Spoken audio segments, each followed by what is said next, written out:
अस्सलाम वालेकुम। बिस्मिल्लाहिर्रहमानिर्रहीम। अब हम जो हमने लेक्चर टू बी कंटिन्यूड था हमारा लास्ट से, ये लेक्चर इसका 2 हो जाएगा, लेक्चर 2। ठीक है जी, इसको हम कंटिन्यू करेंगे।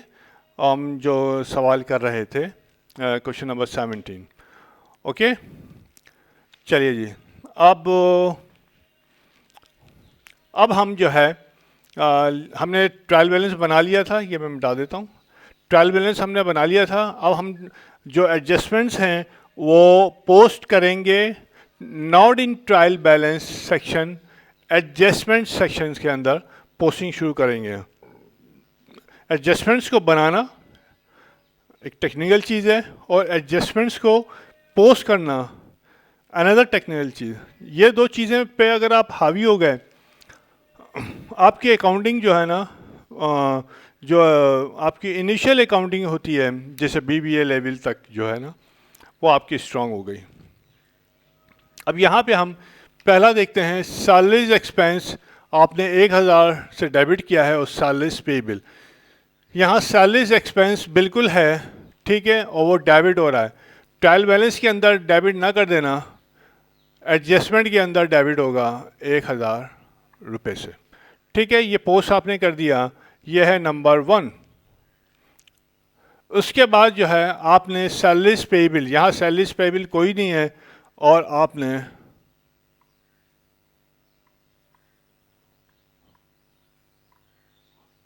सैलरीज पेबल नीचे आपने अकाउंट खोला। ट्रायल बैलेंस के बाद जो भी नया अकाउंट खुलेगा, रिमेंबर, जो भी नया अकाउंट खुलेगा जो ट्रायल बैलेंस में नहीं होगा, ये इसके नीचे खुलेगा। कहीं ऊपर कहीं एडजस्ट करने की कोशिश नहीं करना, क्योंकि हम लोग पाकिस्तानी बहुत जुगाड़ू होते हैं कि इधर डाल दो उधर डाल दो। नहीं डालना, कहीं नहीं डालना। आपने जो है उसको नीचे लिखना है। And don't forget to subscribe यार, सब्सक्राइब तो कर दो एंड टेल योर फ्रेंड्स यार इसको ज्वाइन करने ले। ठीक है, चलिए जी, सब्सक्राइब या भाई यार, सब्सक्राइब तो कर दो या करो। तुम लोग बताते भी नहीं हो, सब्सक्राइब भी नहीं करते हो। चलो पढ़ कर निकल लो। सैलरीज पेबल, सैलरीज पेबल 1000 रुपये से आपने क्रेडिट किया, नंबर 1। नंबर 1 डालने का मुराद ये होती है कि आप फ़ौरन उसको ट्रेस आउट कर सकते हैं। अगर डेबिट के अंदर 1 लिखा हुआ है कॉलम में तो मुझे यकीनन जो है मैं जो 1 देख तलाश करूंगा, फिर क्रेडिट कॉलम में तलाश करूंगा, और ये रेफरेंस भी होता है। ये हो गया आपके पास डेप्रिसिएशन एक्सपेंस। डेप्रिसिएशन एक्सपेंस आपका ट्रायल बैलेंस कॉलम में नहीं है, ठीक है ना, नहीं दिया हुआ। और आपने जो है अलाउंस फॉर डेप्रिसिएशन भी नहीं दिया हुआ है, तो आपने नया अकाउंट खोलना है।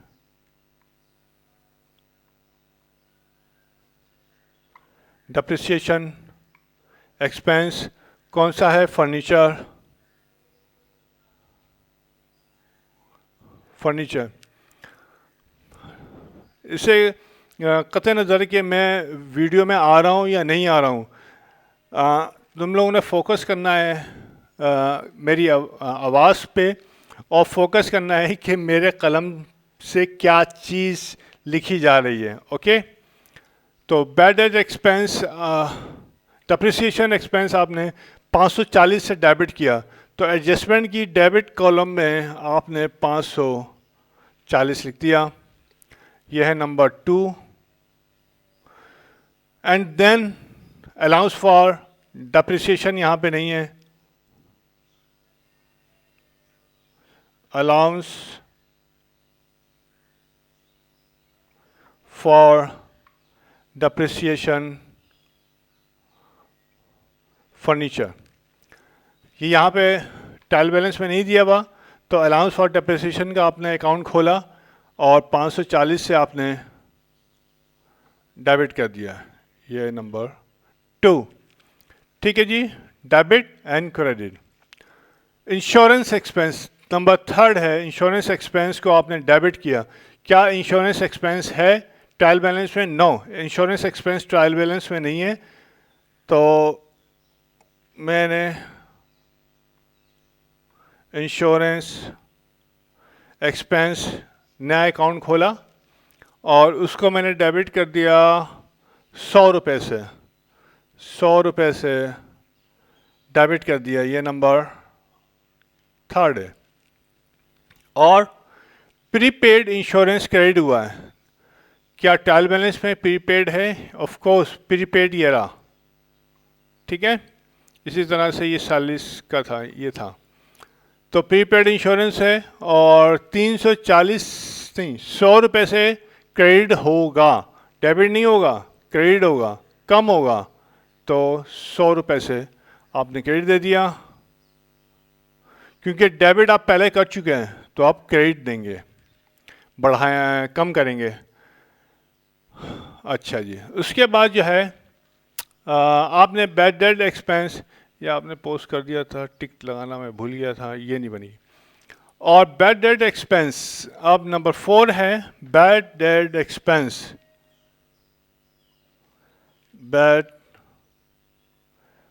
डेट एक्सपेंस अकाउंट नहीं है ऊपर, आपने अकाउंट खोला, ओपन किया, आपने 304 रुपये से आपने कहा कि ये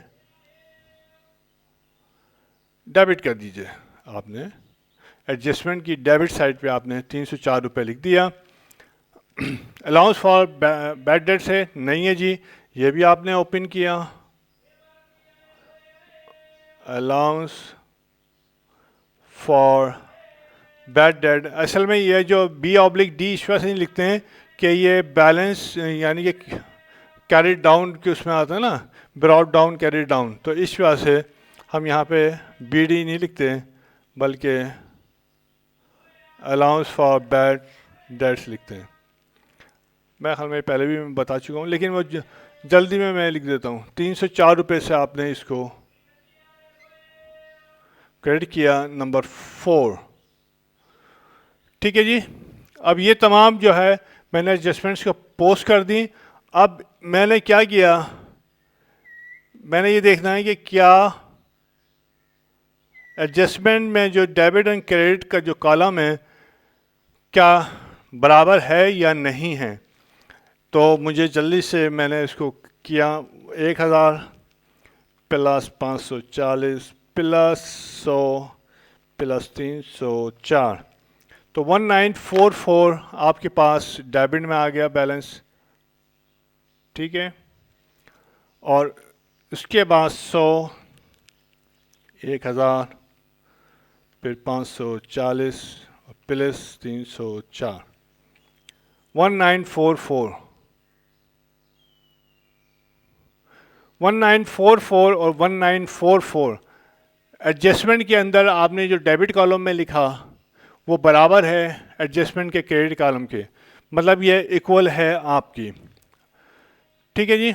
अब जब ये इक्वल है, अब आप कहाँ गए, आपने तीसरा जो है ना एडजस्टेड ट्रायल बैलेंस का कॉलम को आपने सिर्फ फिगर पुट करनी है। कैश कितनी है, 2800, उसके बाद अकाउंट रिसीवेबल 6200, उसके बाद मर्चेंडाइज 1870, उसके बाद कैरेज है 300, और उसके बाद है फर्नीचर 5680, उसके बाद है परचेजेस 12000, फिर है सैलरीज एक्सपेंस 1520 और मज़ीद डेबिट हो रहा है 1000, तो 2520 न्यू बैलेंस हो गया 2520, और एडजस्टेड ट्रायल बैलेंस में न्यू बैलेंस आ गया। शॉप रेंट 780 रुपये, प्रीपेड डेबिट है 250 और एडजस्टमेंट में क्रेडिट हो रहा 100 रुपये से, तो बैलेंस कितना रह गया 150। पे बिल है 3400, ओहो पे बिल है 3400, कैपिटल है 13400, और सेल्स है 15200,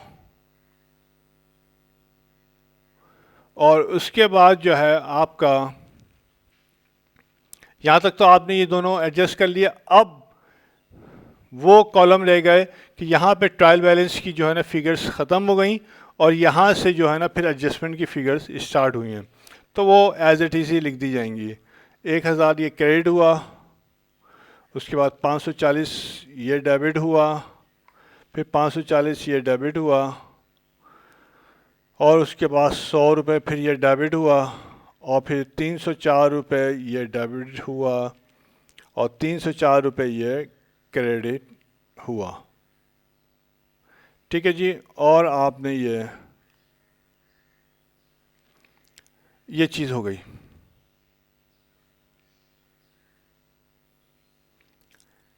अब आपने इनका टोटल कर लिया, मैंने टोटल करके निकला हुआ है, लेकिन दोबारा कर लेता हूँ।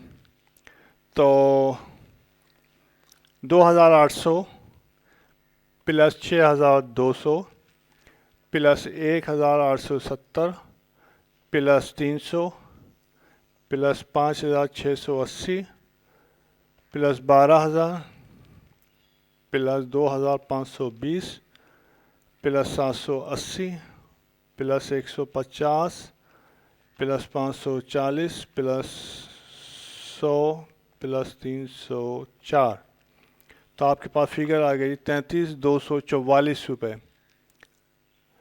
33,244 तो नहीं है, कहीं कोई फिगर छोड़ गई है मैंने, फिर से मैं करूं।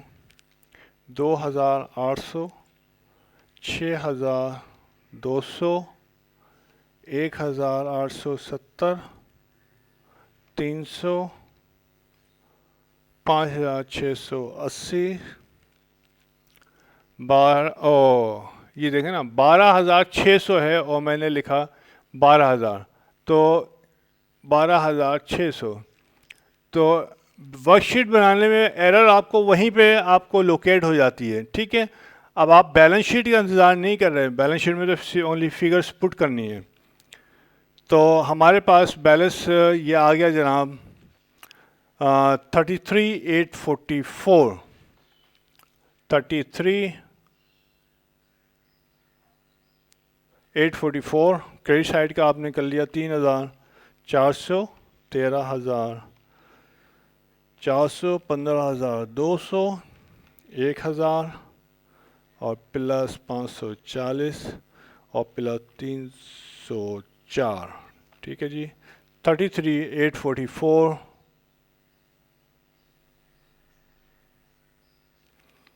तो क्रेडिट साइड बराबर हो गया आपका डेबिट साइड के। तो it took me 25 minute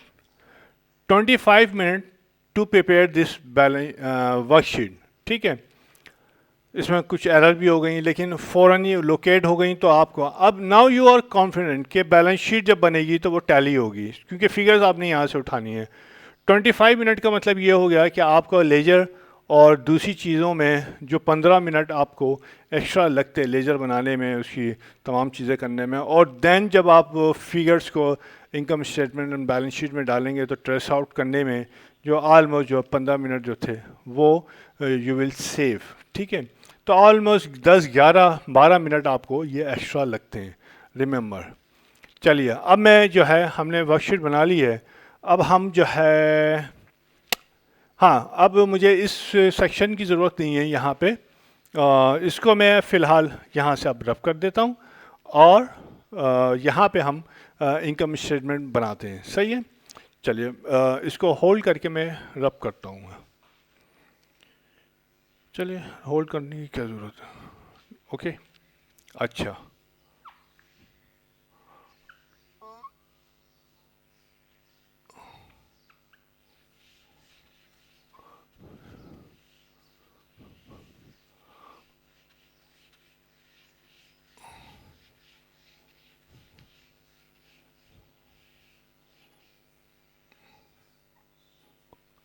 new trader, उसने कहा कि आप कुछ भी बनाएं, तो हम यहाँ पे इनकम स्टेटमेंट बनाते हैं। न्यू ट्रेडर की इनकम स्टेटमेंट 31/8/2011 की। सही है। अब यहाँ पे जो है कहानी शुरू होती है आपकी इनकम स्टेटमेंट की। फिगर्स आपके पास यहाँ पे वर्कशीट के अंदर दी हुई हैं। मैं फटाफट जो है उसको लिख के बनाता हूँ। मैं सेल्स हमारे पास जाहिर है इनकम स्टेटमेंट है, तो सेल्स मेरे पास, इसमें कोई डिस्काउंट वगैरह नहीं है, तो 15,200 मैंने यहाँ पे लिखा आउटर कॉलम में 15,200 ये आ गई। ओके, सेल्स आ गई। उसके बाद less cost of goods sold,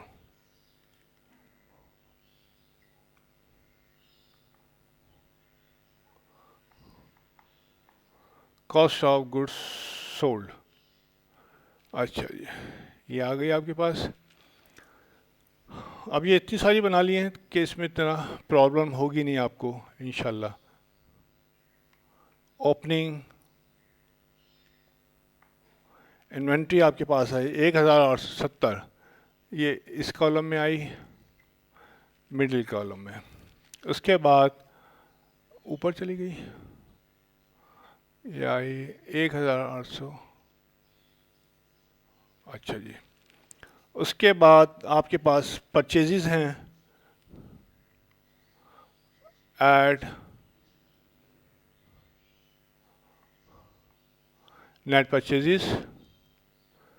purchases कितनी है जनाब?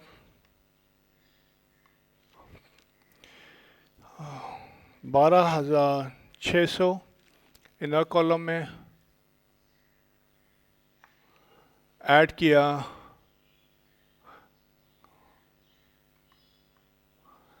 इसमें कोई भी रिटर्न डिस्काउंट या कुछ भी नहीं है। 300 रुपये आपने ऐड किए, तो नेट परचेजेस कितनी हो गई जनाब?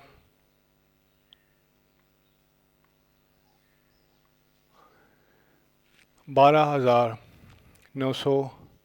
ये हमेशा नेट परचेजेस 12,900 ओपनिंग मर्चेंडाइज के अंदर ऐड होती हैं।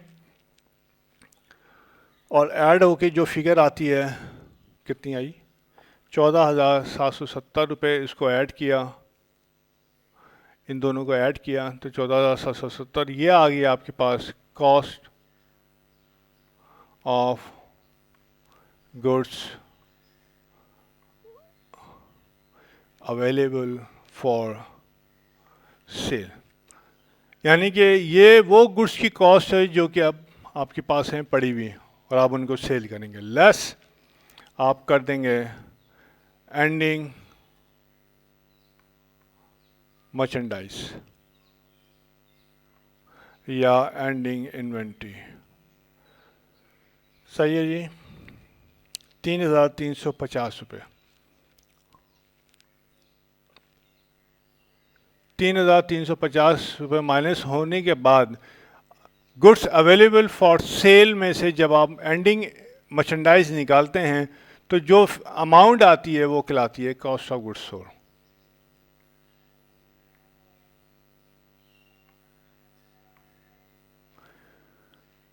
ये कितनी आ गई जनाब? 11,420 रुपये।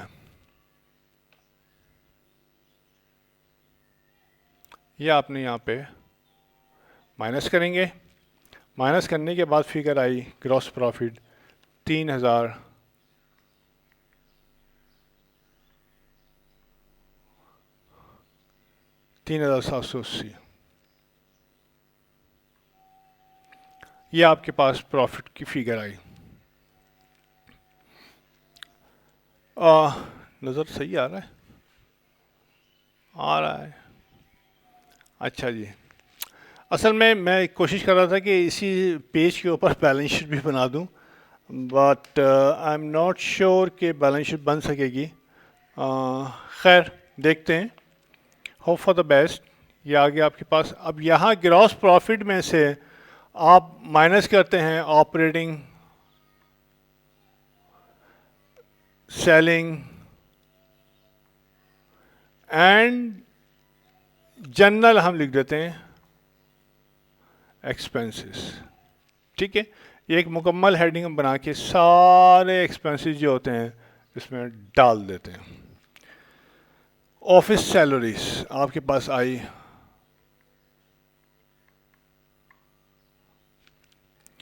2,520 रुपये, ये आ गई फिगर 2,520 रुपये। मिडिल कॉलम में 2,520 रुपये। शॉप रेंट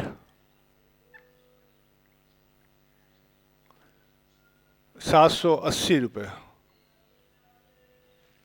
उसके बाद depreciation expense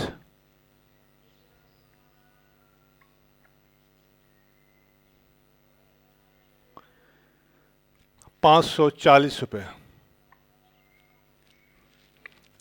insurance expense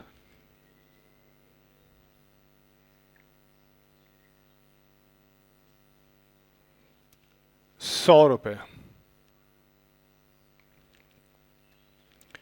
and bad debt expense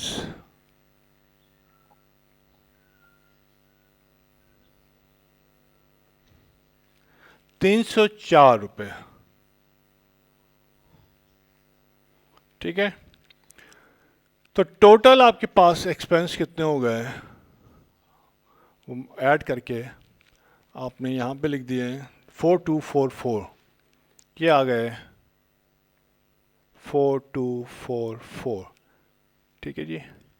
और ये फिगर जब ग्रॉस प्रॉफिट में से आपने एक्सपेंसेस को माइनस किया, एक्सपेंसेस ज़्यादा थे तो ज़ाहिर लॉस हो गया 464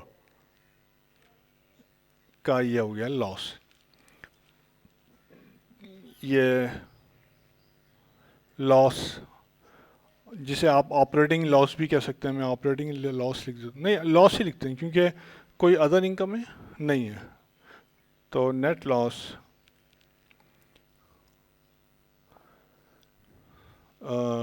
ड्यूरिंग द ईयर ये लिख देता हूँ, during the period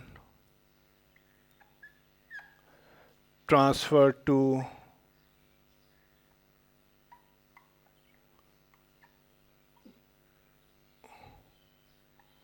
capital account. इसको दूसरी लाइन में लिख लेना, मैंने तो एक ही लाइन में डाल दिया। ठीक है जी, ये नेट लॉस था आपके पास जो कि आपने ट्रांसफ़र कर दिया कहाँ पे, फॉर द पीरियड है कैपिटल अकाउंट के अंदर ये नेट लॉस ट्रांसफ़र हो जाएगा। ये आपके पास आ गई income statement. I am not sure कि मैं इसको बैलेंस शीट को यहाँ बना पाऊँगा, but how much lines do I need.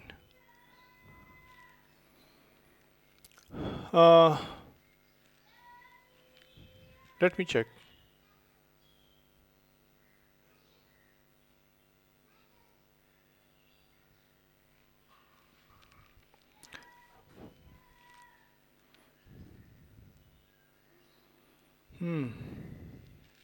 चलिए बैलेंस शीट छोटी सी है, यहीं बना लेते हैं यार। न्यू ट्रेडर्स है, बैलेंस शीट लिख देता हूँ मैं, हेडिंग नहीं डाला, चलिए डाल देता हूँ नूर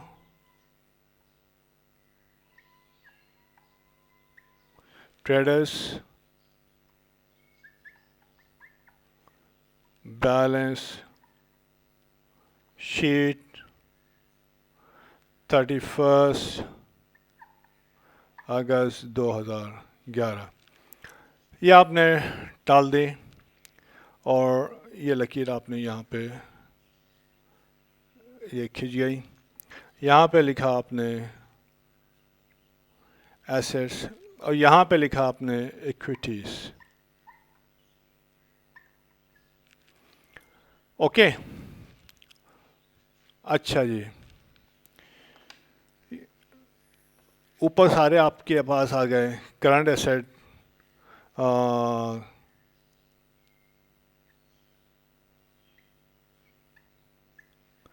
current assets, cash, account receivable,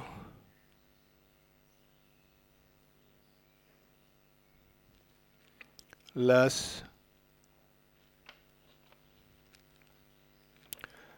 allowance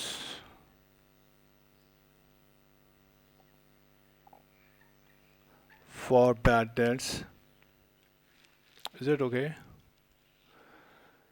सही है, थोड़ा सा पीछे कर लेंगे. कैश है 2800.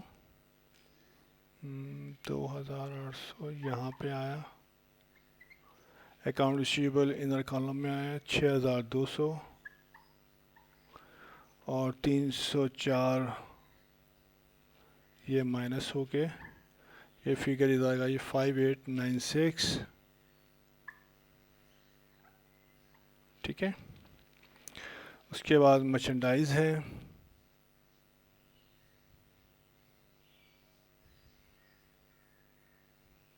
मर्चेंडाइज ये वाली एंडिंग ये 3350 और उसके बाद है प्रीपेड इंश्योरेंस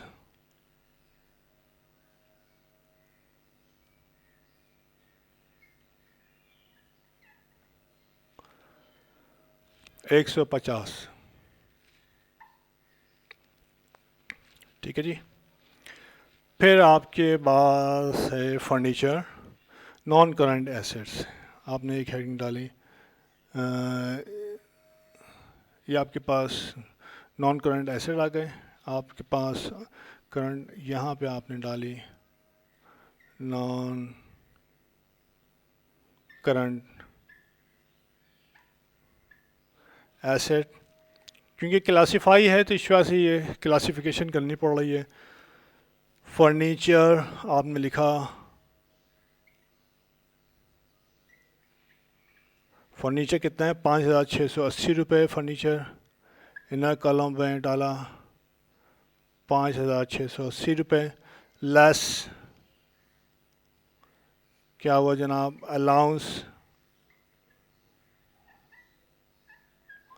फॉर डेप्रिसिएशन 540 रुपये. ये आपने माइनस किया तो नॉन करंट एसेट टोटल आ गए 5140 और टोटल एसेट आपके पास आ गए 17336.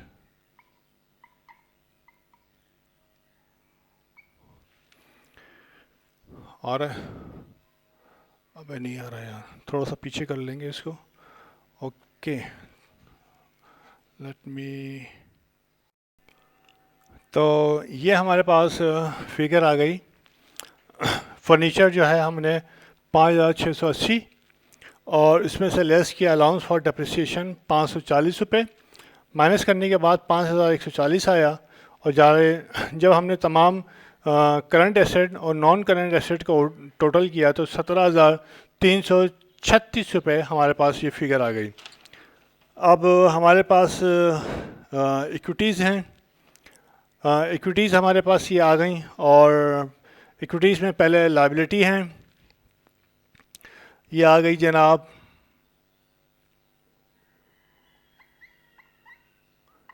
लायबिलिटीज़. लायबिलिटीज़ के अंदर अकाउंट पेएबल है पहला 3400. उसके बाद है सैलरीज पेएबल. सैलरीज पेएबल 1000 रुपये.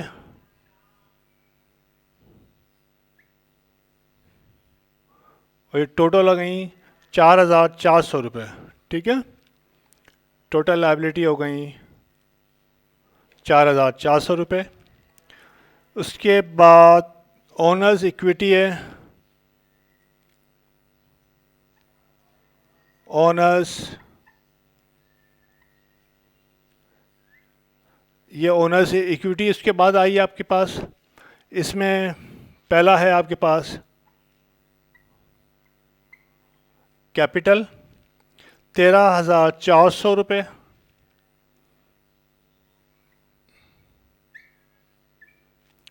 इसमें लेस हुआ लॉस, प्रॉफिट होता तो ऐड हो जाता।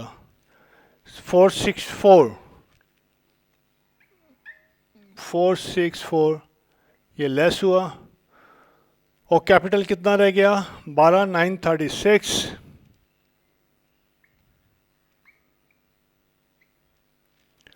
और टोटल आपके पास इक्विटीज आ गई 17336। तो टोटल इक्विटी ये आ गई और टोटल एसेट आपके पास 17336 ये आ गया, बस नज़र आ रहा है, ठीक है। असल में I don't want to rub this out, कि आप ये देख लीजिए कि आपके पास कितनी आसानी हो जाती है वर्कशीट बनाने के बाद, हर चीज़ आपको जो है ना बैलेंस यहाँ पे दिया हुआ है। इसको मैं ऐड करके चेक कर लूँ कि वेदर दिस इज़ ओके और नॉट, क्योंकि मैंने फिगर्स को पुट किया है।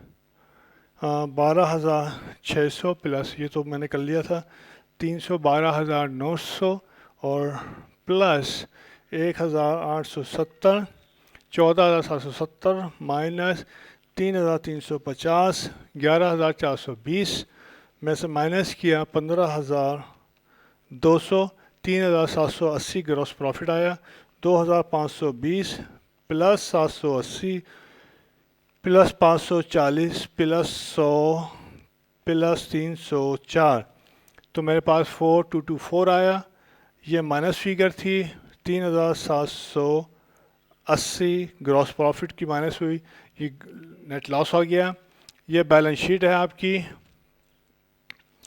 क्लासिफाइड बैलेंस शीट है। क्लासिफाइड मतलब हर चीज़ जो है अलग अलग दी हुई है, क्लासिफाई किया हुआ है।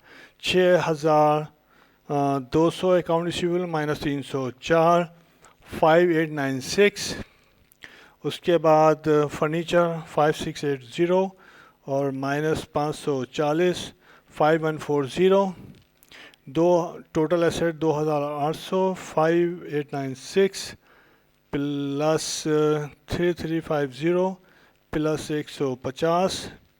तो आप ये भी कर सकते हैं कि यहाँ पे टोटल करंट एसेट का आप टोटल डाल सकते हैं, ठीक है।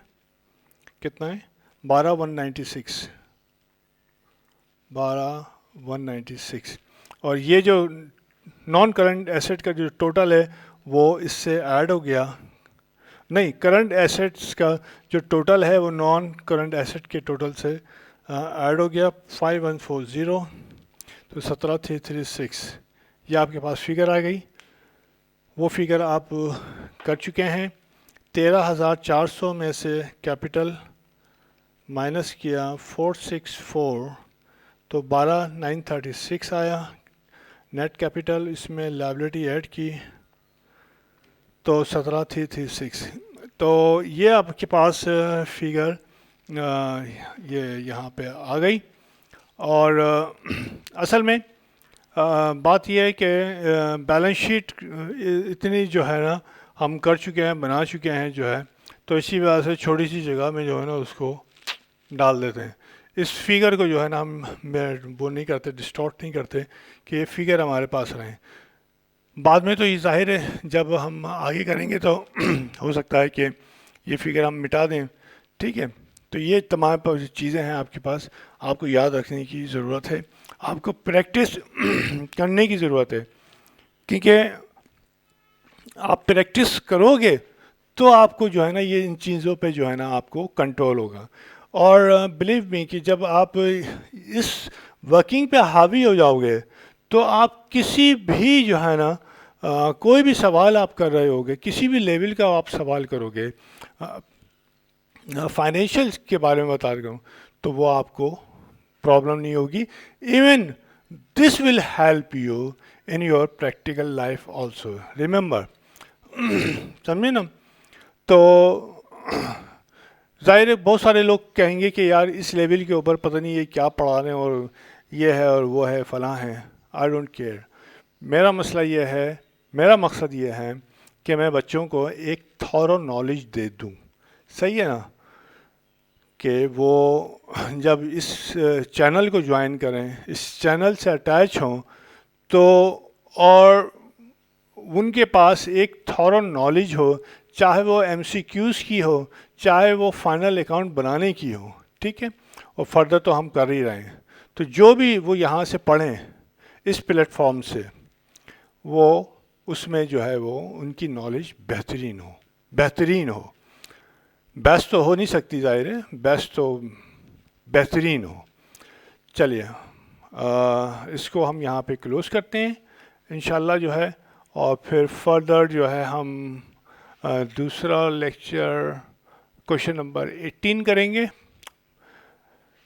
और अंटिल देन अल्लाह हाफिज़, अस्सलाम वालेकुम।